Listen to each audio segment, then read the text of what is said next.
Welcome back to your channel Tripitaka.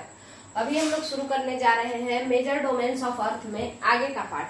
जैसे कि उसमें कंटिनेंट और ओशन को केवल समझाया है क्लास 6 में, मगर हम उसमें एक मैप जो दिया है उसके अकॉर्डिंग बताते जा रहे हैं। छोटे छोटे वीडियो में ये कंप्लीट हो जाएगा। चलिए तो फिर हम लोग अंटार्कटिका और यूरोप और ऑस्ट्रेलिया, यही तीन कंट्री जो है कंटिनेंट, यही तीन महादेश बाकी हैं। बाकी तीन जो 4 महादेश है वो हो चुका है उनके बारे में। तो शुरू करते हैं अंटार्कटिका से। तो अगर हम अंटार्कटिका की बात करते हैं तो अंटार्कटिका का एज यूजुअल जैसे हम देखते आ रहे हैं वैसे ही देखेंगे कि आखिर इसका स्थान कहाँ है, ये कौन से लोकेशन में पड़ता है। मतलब क्या ये उत्तरी गोलार्ध में पड़ता है या दक्षिणी गोलार्ध में पड़ता है। तो पहला बात तो हम यही हर बार देखते हैं, तो इसमें भी यही देखेंगे। तो अंटार्कटिका आपके दक्षिणी गोलार्ध में पड़ता है। कौन से गोलार्ध में पड़ता है? दक्षिणी गोलार्ध में, यानी साउदर्न हेमिस्फेयर में। ठीक है। इसके बाद फिर अगर हम आपसे बात करते हैं, दूसरा बात हम ये बताते हैं हर बार कि अंटार्कटिका या कोई भी महादेश वो कितने नंबर पे आता है। तो जाहिर सी बात है कि अगर पहले नंबर पे एशिया आता है, दूसरे नंबर पे कौन आता है बताइए? अफ्रीका आता है, तीसरे नंबर पे नॉर्थ अमेरिका आता है, चौथे नंबर पे साउथ अमेरिका आता है, तो 5वें नंबर पे कौन आएगा? अंटार्कटिका। छठे नंबर पे कौन आएगा? यूरोप। और 7वें नंबर पे कौन आएगा? ऑस्ट्रेलिया। फिर से देखिए, पहले पे एशिया, दूसरे पे अफ्रीका, तीसरे पे कौन आता है? North America. चौथे पे साउथ अमेरिका। पांचवें पे आता है आपका अंटार्कटिका। तो इसका जो रैंक है वो 5th नंबर पे है। किस बेसिस पे हम इसको रैंक दिए हैं 5th नंबर पे? एरिया वाइज, क्षेत्रफल की दृष्टि से ये महादेश 5वें स्थान पर आता है। ठीक है। इसके बाद बात करते हैं कि आखिर कौन कौन सा महासागर इसको घेरे हुए है। तो अंटार्कटिका सबसे नीचे है, सबसे नीचे वाला इलाका में पड़ता है और उसके ऊपर केवल एक ही महासागर है और उस महासागर का नाम है साउदर्न ओशन, यानी कि दक्षिणी महासागर। क्या नाम है? साउदर्न ओशन, यानी कि दक्षिणी महासागर। ये 3 बात हो गया। अब हम लोग चौथे नंबर के बात पे फोकस करेंगे और उसके बाद फिर आगे समझने का कोशिश करेंगे। क्या? तो ये कि इसका जो लैटिट्यूड्स, मतलब यहाँ से कौन कौन से मुख्य अक्षांश पास करते हैं। जैसे इंपॉर्टेंट लैटिट्यूड्स देखिए, 0 डिग्री, 23.5 डिग्री, 66.5 डिग्री, यही सब जो है इंपॉर्टेंट अक्षांश होता है, महत्वपूर्ण अक्षांश इंपॉर्टेंट लैटिट्यूड्स होता है। तो हम लोग सिर्फ इसी के बारे में बात करेंगे। तो इन सब में से अंटार्कटिका में कौन जाता है, अंटार्कटिका में कौन सा लाइन पार करता है? तो जरा ध्यान से देखिए, 66.5 डिग्री साउथ होगा या नॉर्थ होगा? तो जैसा कि यहाँ पे लिखा हुआ है कि ये जो रस्सी है ये साउदर्न हेमिस्फेयर में है, यानी ये साउथ लिखा जाएगा, यानी 66.5 डिग्री साउथ। ये वाली लाइन जो है वो अंटार्कटिका से पास करती है। ठीक है। इस 66.5 डिग्री साउथ को क्या कहते हैं और किस नाम से जानते हैं? अंटार्कटिक सर्कल के नाम से भी जानते हैं, है ना। अंटार्कटिक सर्कल, अंटार्कटिक वृत्त के नाम से भी जानते हैं, या फिर साउथ पोलर सर्कल भी इसको कुछ लोग कहते हैं। ठीक है। दक्षिणी ध्रुव वृत्त भी इनको इसको कहा जाता है, ये वाला इलाका को। अच्छा, इसका नाम वृत्त क्यों है जबकि ये तो एक रेखा है? तो हम पहले ही बता चुके हैं, लैटिट्यूड लॉन्गिट्यूड वाला जो हम लोग पढ़े थे 6th क्लास वाला ही एनसीईआरटी, तो उसमें हम बड़े अच्छे से समझाए थे कि ये लैटिट्यूड जो है वो रेखा भी दिखता है। जैसे अगर हम यहाँ से गोल ऐसे करके बना दे तो हम सिर्फ इतना इलाका देखें तो ये रेखा कहलाएगा, बट पूरा अगर हम गोल घुमा दे तो इसका पता चलेगा कि ये रेखा नहीं है बल्कि ये पूरा एक वृत्त है। इसीलिए ये जो है ये रेखा, अगर इस एक साइड से देखे तब ये रेखा है, मगर पूरा गोल अगर हम देखें तो ये वृत्त है। इसीलिए इसका नाम क्या पड़ता है? अंटार्कटिक सर्कल, यानी अंटार्कटिक वृत्त। क्लियर है? क्लियर है। तो 66.5 डिग्री साउथ के अलावा और अंटार्कटिका से कौन सा इंपॉर्टेंट लैटिट्यूड है जो कि वहां पे है? तो आपका 90 डिग्री साउथ। 90 डिग्री साउथ जो है वो आपका क्या है? तो वो भी जो है ये आपको साउथ पोल, ये भी यहां से पार करता है।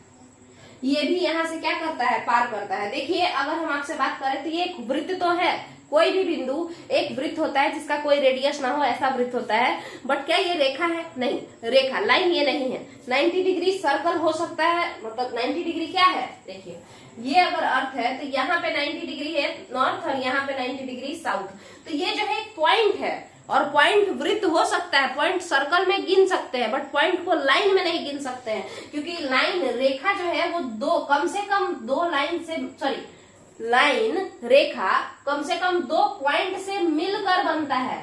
कम से कम 2, एक पॉइंट से तो बनेगा ही नहीं, कम से कम 2 पॉइंट होना चाहिए, और नहीं तो फिर रेखा बन करके नहीं तैयार होगा। ज्यादा से ज्यादा इनफाइनाइट, ठीक है, मगर कम से कम 2 पॉइंट चाहिए। तो यहाँ पे तो ये एक ही पॉइंट है, तो एक ही पॉइंट है, इसका मतलब है कि साउथ पोल रेखा हो सकता है? नहीं हो सकता है, साउथ पोल रेखा नहीं हो सकता है, ठीक है।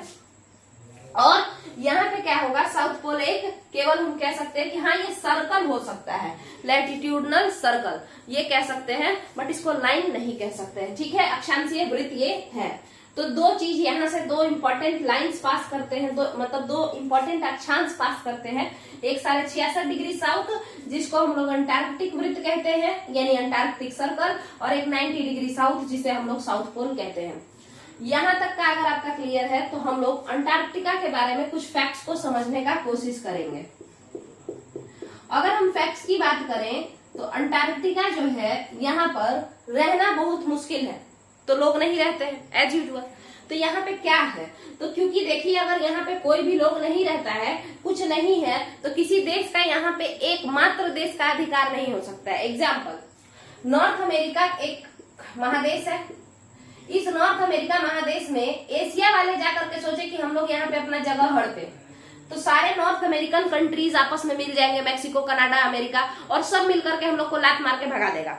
उसी तरीके से एशिया एक महादेश है, और एशिया में नॉर्थ अमेरिकन लोग जैसे यूएसए वाला, कनाडा वाला लोग और मैक्सिको वाला, पनामा, ये सब जगह का जो लोग हैं, ये लोग आकर के यहाँ पे सोचे कि हम जमीन हड़पते हैं, यहीं रहेंगे, मजा करेंगे, कुछ भी करेंगे, तो हम लोग इसको पीट पाट के यहाँ से इन लोगों को भगा देंगे, एशिया के सारे लोग मिलकर के, सारे देश मिलकर के, ठीक है। बट अंटार्कटिका एक ऐसा महादेश है जो किसी का नहीं है। अंटार्कटिका क्या है, किसी का नहीं है, मतलब यहाँ पे कोई कंट्री है ही नहीं जो ये कहे कि ये तो मेरा महादेश है, तुम यहाँ नहीं आ सकते हो। इसीलिए चूंकि ये किसी का नहीं है, इसीलिए सभी लोग अपना अपना यहाँ पे क्या खोले हुए हैं, थोड़ा बहुत कुछ खोल के रखे हैं, ठीक है। तो रिसर्च स्टेशन यहाँ पे खुला हुआ है, मतलब इतना ज्यादा बर्फीला जगह है, तो वहां पे क्या लाइफ पॉसिबल है, पानी कौन कौन से फॉर्म में है ना, सूर्य का प्रकाश किस तरीके से काम करता है। हालांकि वहां पे स्लैंटेड लाइट जाता है, सूर्य का प्रकाश सीधी रेखा में तो सूर्य पड़ते नहीं है वहां पे, है ना, स्लैंटेड जाता है। ये सब हम बता चुके हैं पीछे के वीडियोस में, ठीक है। तो वहां पे जो है उजाला तो होता है बट धूपा नहीं होता है, समझ में आया होगा अब आपको, ठीक है। तो अब अंटार्कटिका में सभी लोगों ने क्या किया कि रहना तो मुश्किल है, तो इसीलिए सभी लोग क्या करते हैं, यहाँ पे अन्वेषण केंद्र खोल देते हैं। सर्वेक्षण केंद्र इसको कहते हैं हिंदी में, रिसर्च सेंटर, रिसर्च सेंटर, सर्वेक्षण केंद्र या अन्वेषण केंद्र शायद इसको हम लोग हिंदी में बोलते हैं। रिसर्च माने खोजबीन के लिए। अब बात समझते हैं, तो इंडिया का भी यहाँ पे होगा, तो इंडिया का कौन कौन सा है, तो देखिए दक्षिण गंगोत्री नाम से एक रिसर्च सेंटर है, दक्षिण गंगोत्री के नाम से है, और एक जो रिसर्च सेंटर है इंडिया का उसका नाम है मैत्री। एक और जो रिसर्च सेंटर है भारत का यहाँ पे उसका नाम है मैत्री। अगर हम आपसे कहें इसका नाम दक्षिण गंगोत्री क्यों है, तो देखिए गंगोत्री जो है वो क्या है, ग्लेशियर है। ग्लेशियर माने बर्फ का चट्टान, या रिवर ऑफ आइस, ग्लेशियर को सीधा सीधा समझिए तो रिवर ऑफ आइस माने बर्फ की नदी, है ना। तो बर्फीला चट्टान को ही हम लोग ग्लेशियर कहते हैं, ठीक है। और अंटार्कटिका तो पूरा पूरा बर्फ से ढका हुआ है, इसीलिए हम लोग इसका नाम जो है अपने रिसर्च सेंटर का नाम, अंटार्कटिका वाले का नाम दक्षिण गंगोत्री रख दिए हैं। क्लियर है, यहाँ तक का अगर क्लियर है तो फिर और एक और खास बात, अंटार्कटिका में भूकंप नहीं आता है, अर्थक्वेक यहाँ नहीं आता है। क्या यहाँ अर्थक्वेक आता है, नहीं आता है। भूकंप नहीं आने का कारण क्या है, अगर आप लोग हमसे पूछेंगे तो हम फटाक से बता देते हैं 2 मिनट में। देखिए अंटार्कटिका एक ऐसा देश है जहां पे भूकंप आता ही नहीं है, तो आखिर ऐसा क्यों है, तो यहाँ पे हम लोग समझ लेते हैं। देखिए कारण ये है कि अंटार्कटिका को अगर हम देखें तो यहाँ पे आपका क्या था, ऊपर का एरिया था लॉरेशिया। अब ये क्या है भाई, तो इसको हम अलग से एक वीडियो में बता देंगे, ठीक है। समझ लीजिए कि पहले के जमाना में, आज से करोड़ों साल पहले, डायनासोर ये लोग से भी पहले, पूरा का पूरा जो पृथ्वी था ना, वो इस तरीके से पृथ्वी गोल है। इस पृथ्वी में केवल दो ही चीज पाए जाते थे, एक तो चट्टान और दूसरा पानी। तो चट्टान जो है वो पूरा इस तरीके से था, चट्टान ऐसे आपस में जुड़ा हुआ था और इसके चारों तरफ पानी ही पानी था, पानी ही पानी था। जो पानी था उसे हम पेंथेल्सा कहते थे। क्या कहते थे? पेंथाल्सा, PANTHALSA, ठीक है, पेंथेल्सा कहते थे। जो पानी था हम उसे क्या कहते थे? पेंथेल्सा कहते थे, ठीक है। और ये जो लैंडमास है, जो ये लैंडमास है, ये लैंडमास, ये इतना दूर जो हम बनाए हैं, कैसे है यहाँ देखिए, ये लैंडमास कैसा था, ये देख लीजिए, ये इस शेप में था, ऐसे। ये जो लैंडमास है इतना दूर का, सब आपस में एक साथ जुड़ा हुआ था, इसे हम लोग पेंजिया कहते थे, ठीक है। पेंजिया टूट गया, दो भागों में बट गया। ये जो पेंजिया था ये टूट करके दो भागों में बट गया। ऊपर वाला ऐसे हो गया, यहाँ से ऐसे हो गया, बीच से यहाँ से टूट के अलग अलग इलाके में बट गया, ठीक है। हाँ, तो ये जो ऊपर का हिस्सा था ये लॉरेशिया कहलाया, और ये जो नीचे वाला हिस्सा है ये गोंडवाना लैंड कहलाया, ठीक है। अब आपको बता दें, लॉरेशिया से जो बना उसको छोड़िए, ये वाला गोंडवाना लैंड वाला टुकड़ा और टूटा, और टूट करके कई सारा चीज बन गया, जैसे साउथ अमेरिका,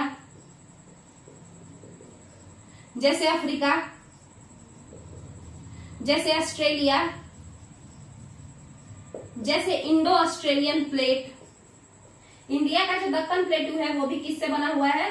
गोंडवाना लैंड वाले हिस्सा से बना हुआ है, ठीक है। और उसके साथ साथ अंटार्कटिका।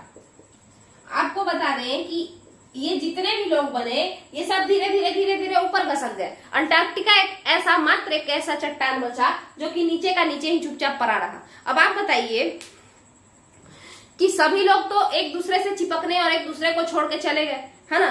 मतलब इंडिया नीचे, इंडिया का जो प्लेट था, दक्कन प्लेट, वो नीचे था, आकर के ऊपर आ गया, है ना। मगर अंटार्कटिका जहां था वहीं पे था और सभी लोग उसको छोड़ छाड़ के आ गए, तो अब वो हो गया अकेले। अब जब कोई अकेले रहेगा तो चट्टान आपस में किससे टकराएगा? किसी से नहीं, तो वो शांति से रहेगा। समझ में आ रहा है? इसको हम अच्छे से और भी समझाएंगे, इस वीडियो में नहीं, क्योंकि ये थोड़ा सा बेसिक है, मगर हम इसको अलग से बता देंगे भूकंप कैसे आता है। जब हम लोग सेवेंथ क्लास में है अर्थक्वेक को जब हम पढ़ाएंगे तो उसको अच्छे से समझाने का कोशिश करेंगे, क्योंकि सेवेंथ में तो वैसे तो बेसिक ही है, सेवेंथ में भी बेसिक ही बताया है, बट हम वैसे नहीं बताएंगे, हम अच्छे से समझाने का कोशिश करेंगे कि किस तरीके से अर्थक्वेक आता है। होता क्या है कि जब दो चट्टान आपस में नजदीक आते हैं, जब नीचे के दो प्लेट आपस में नजदीक आते हैं, तो यहाँ टकराने की वजह से घर्षण, वाइब्रेशन होने लगता है, और इसी को हम अर्थक्वेक कहते हैं। तो जितने भी अगल बगल के चट्टान थे, पत्थर थे, वो सब तो ऊपर उठ गए। अंटार्कटिका अकेले चुपचाप से बैठा हुआ था। तो आज के डेट में उससे टकराने वाला कोई है ही नहीं, उससे झगड़ा करने वाला कोई है ही नहीं। तो जब कोई टकराएगा ही नहीं तो घर्षण कैसे होगा, वाइब्रेशन कैसे होगा? और जब वाइब्रेशन नहीं होगा, कंपन नहीं होगा, तो कंपन नहीं होगा तो अर्थक्वेक नहीं आएगा। इसीलिए अंटार्कटिका में अर्थक्वेक नहीं आता है, ठीक है। सो यहाँ पे जो आपका लिखा हुआ है अर्थक्वेक इसमें आता है या नहीं आता है, तो अंटार्कटिका में अर्थक्वेक नहीं आता है। ये इसका एक फैक्ट है। और दूसरा इसका फैक्ट क्या है, यहाँ पे रिसर्च सेंटर है, और रिसर्च सेंटर का नाम क्या क्या है? दक्षिण गंगोत्री और मैत्री। क्लियर है? दक्षिण गंगोत्री और मैत्री। अब यहीं पे इस वीडियो को हम लोग खत्म करते हैं। अगले वीडियो में हम लोग ऑस्ट्रेलिया और यूरोप को देखने का कोशिश करेंगे, समझने का कोशिश करेंगे। चलिए, अगर वीडियो पसंद आए तो वीडियो को लाइक कीजिए, वीडियो को शेयर कीजिए, चैनल को सब्सक्राइब कीजिए। Thank you.